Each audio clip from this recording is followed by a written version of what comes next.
शिवरात्रि का व्रत इन 5 औरतों को गलती से भी नहीं रखना चाहिए, वरना लगता है भयंकर श्राप। शिव जी हो जाते हैं नाराज। इसी के साथ इस वीडियो में हम आपको बताएंगे कि शिवरात्रि के दिन कौन सी वो गलतियां हैं जो अगर आप करते हैं तो भगवान शिव के क्रोध का आपको सामना करना पड़ता है। और साथ ही हम जानेंगे शिवरात्रि के दिन किस तरह से आप भोलेनाथ को प्रसन्न कर सकते हैं। तो पूरी जानकारी के लिए इस वीडियो को अंत तक जरूर देखिएगा। नमस्कार दोस्तों, स्वागत है आप सभी का एक बार फिर से। दोस्तों सच्ची श्रद्धा से कमेंट्स में जरूर लिखें हर हर महादेव। दोस्तों महाशिवरात्रि 2022 में 1 या 2 मार्च कब है, महाशिवरात्रि की सही तारीख जानिए।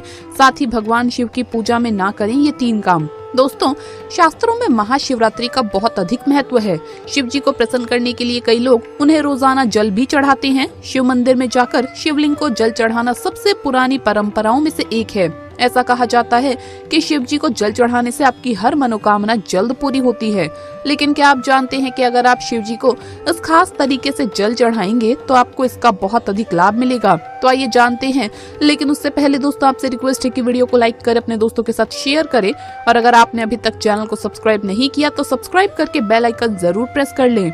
दोस्तों सभी शिव भक्त भगवान को प्रसन्न करने के लिए उन्हें उनकी प्रिय चीजें अर्पित करते हैं। जैसे कुछ लोग बेल पत्र चढ़ाते हैं तो कुछ लोग दूध अर्पित करते हैं। लेकिन क्या आप जानते हैं कि इन्हें चढ़ाने का भी एक सही तरीका है, वरना आपकी पूजा कभी भी सफल नहीं होगी। दोस्तों भगवान शिव की पूजा के नियम के अनुसार भगवान शिव को बेल पत्र चढ़ाते समय ध्यान रखें कि बेल पत्र के तीनों पत्ते पूरे हों। इसका चिकना भाग शिवलिंग से स्पर्श करना चाहिए। भगवान शिव की पूजा के दौरान कदम और केतकी के फूल न चढ़ाएं। भगवान शिव की पूजा के दौरान ध्यान रखें कि पूजा में जो अक्षत आप चढ़ाएंगे वो टूटे हुए ना हो। भगवान शिव की पूजा करते समय शंख से जल अर्पित नहीं करना चाहिए। शिवरात्रि के दिन शिवलिंग पर नारियल का पानी भी नहीं चढ़ाना चाहिए। शिव प्रतिमा पर नारियल चढ़ा सकते हैं, लेकिन नारियल का पानी नहीं चढ़ाना चाहिए। अगर आप भगवान शिव को प्रसन्न करना चाहते हैं तो इन बातों का विशेष ध्यान रखें। नंबर 1, ऐसा कहा जाता है कि जो व्यक्ति सूर्य उदय होने से पहले शिव जी को जल चढ़ाता है उसकी मनोकामना शीघ्र पूर्ण होती है।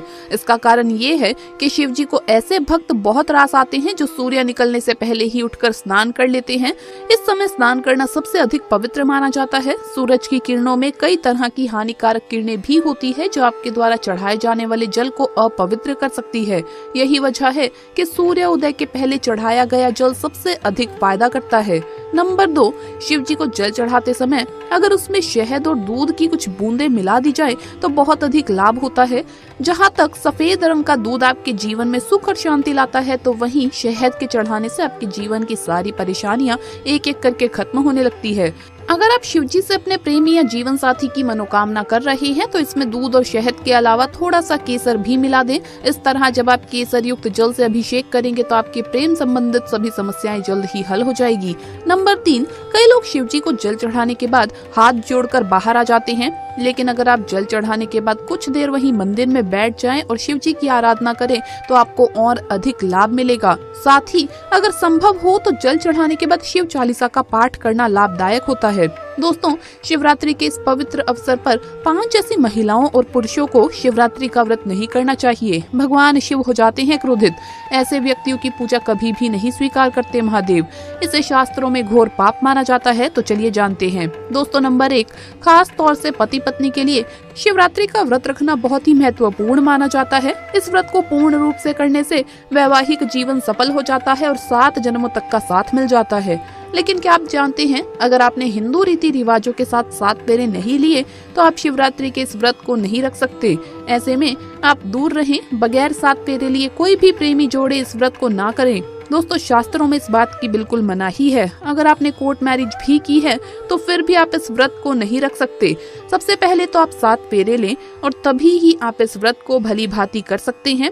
7 फेरे लेने के बाद आप किसी भी धार्मिक कार्य में शामिल भी हो सकते हैं। और अगर आप शास्त्रों के विरुद्ध ऐसा करते हैं तो आप पाप के भागीदार बन सकते हैं। नंबर 2, मन में क्रूर विचार। एक दुष्ट व्यक्ति महाशिवरात्रि के इस पवित्र अवसर पर हमेशा दूर ही रहे। ऐसे व्यक्ति की पूजा कभी भी स्वीकार नहीं करते महादेव।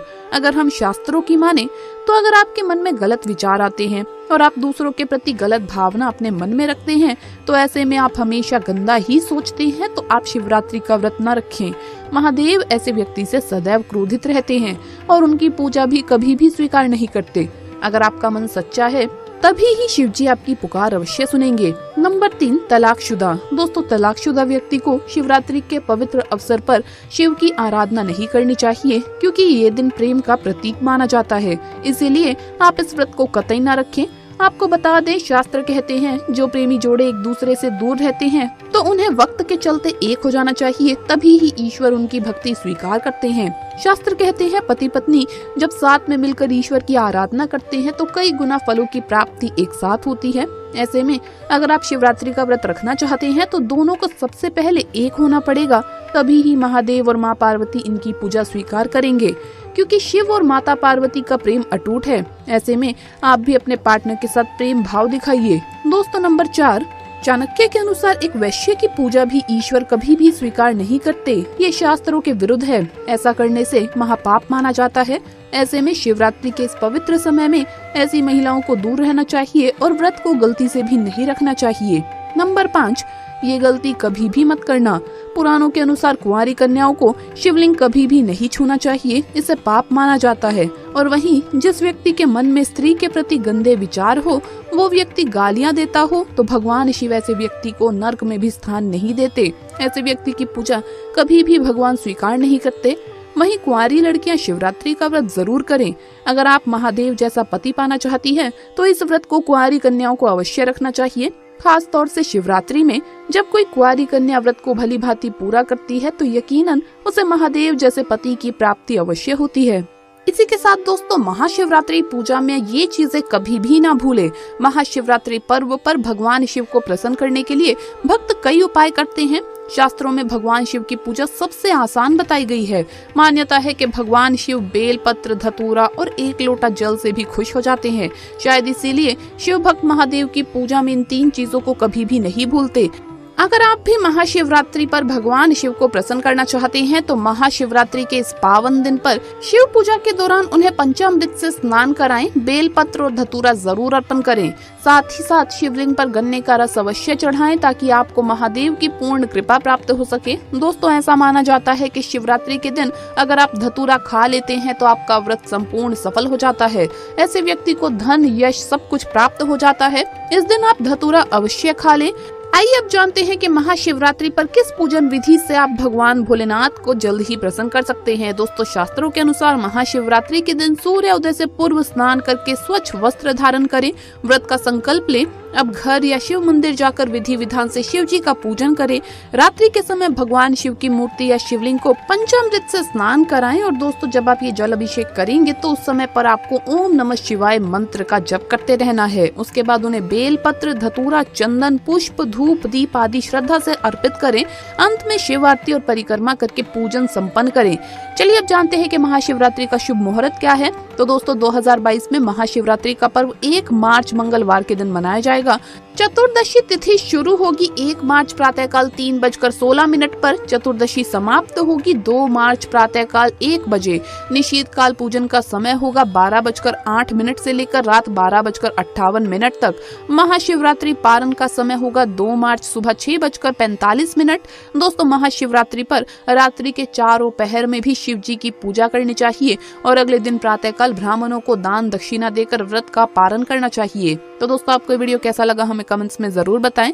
इस वीडियो को लाइक करें, अपने दोस्तों के साथ शेयर करें और हमें सब्सक्राइब करना न भूलें। जल्द मुलाकात होगी अगली वीडियो में। हर हर महादेव, जय महाकाल।